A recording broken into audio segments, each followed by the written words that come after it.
I recently set out to make the ultimate keto lasagna, and you might be wondering, can it really be done without sacrificing flavor? And the answer is absolutely. Here's what a coworker who tried it had to say about it. This lasagna is the real deal. I think I prefer your noodles over regular lasagna noodles any day of the week. Now let me show you how to make this delicious low-carb lasagna. First, you'll need some egg white protein powder. And if you don't already know, please don't purchase now egg white protein powder. It no longer works because they have added lecithin to their newer formula. Now, if you need to buy some or if you're running low, I have a video reviewing 3 suitable replacements. But for this recipe, we'll need 1/4 cup egg white protein powder, followed by 1/2 cup water. If your mixer has a slow setting, start there. If not, use a higher wall bowl to avoid any splashing. Continue mixing it until you reach stiff peaks. Once you've reached stiff peaks, you're going to add your next ingredient, and this is the magical ingredient. You're going to add some sour cream, and we're going to need 1/3 cup sour cream. Now guys, if you like a more al dente noodle, then you want to only go with 1/4 cup. Now mix those egg whites with your sour cream for about 30 seconds. Then give it a final mix with your spatula. Next, you'll need rind flour, and it's so much easier to make your own and not use this. This is a greasy mess. You can mix up about 1 pound of my flour in about 15 minutes. Now for this recipe, we're going to need 2/3 cups rind flour. With your mixer on medium speed, go ahead and mix it until your ingredients are well incorporated. Then scrape any extra pork rinds off the side and give it another quick mix. By this time, your batter will have turned into almost a dough, as you see here. Now you can definitely use a spatula to spread this out, but let me show you how using a piping bag can ensure that you get the perfect noodle every time. Next, you'll need some parchment paper to spread your pasta dough across. Then cut about 1 inch hole in the end of your piping bag. Pipe out sections about 1 inch wide and try to keep them spaced apart as you see here. You'll see why here in a second.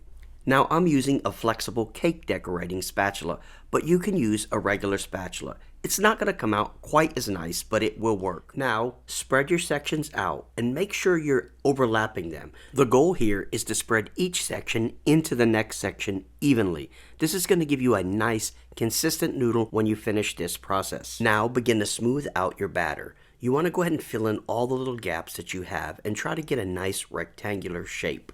Once you've got a rectangular shape, you want to make a couple nice and smooth passes so that you get a good, even noodle. Now we're going to place it in the oven at 350 for about 8 minutes. And while it's cooking, we'll get started on that sauce. Now we're going to start with our meat first. And you want to cook this at a medium high because you want this browning right here. Continue cooking your Italian sausage till it's nice golden brown and you see these nice brown crumbs on the bottom. And those brown crumbs are the secret to this sauce. Add 3 tablespoons butter to the pan and just take a second to appreciate the nice sizzle of this butter. Now add 1 tablespoon minced garlic and go ahead and stir that in. You want to continue to stir this until the garlic becomes golden brown. Notice those bits are getting darker and darker. And when your spatula looks like this, you know you're ready to add your sauce. And this recipe requires 1 cup sauce, and I highly recommend Rao's for this recipe. Also, make sure you continuously mix this. You do not want that butter to burn, so keep it constantly moving until you get a nice, smooth sauce. Now let's get back to that carnivore pasta. Look at how nicely this cooks. You don't see all the browning you see on most of the pasta recipes. And here's a trick I like to use when making lasagna. Take whatever pan you're using and use it as a guide to make sure that you get the perfect sized lasagna every time. Then simply take the piece you cut, set it into your pan, and fold it over.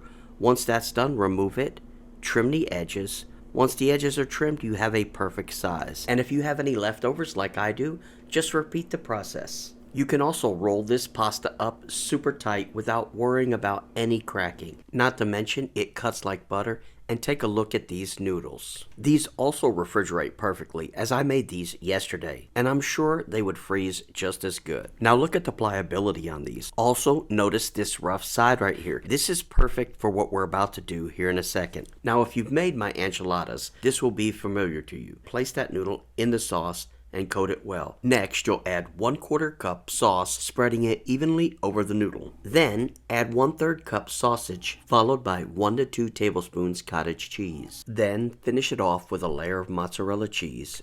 Repeat the process for the additional layers. Bake at 350 for 25 minutes. Add cheese and bake an additional 15 minutes. Guys, thanks so much for watching. And as always, I will see you in the next video.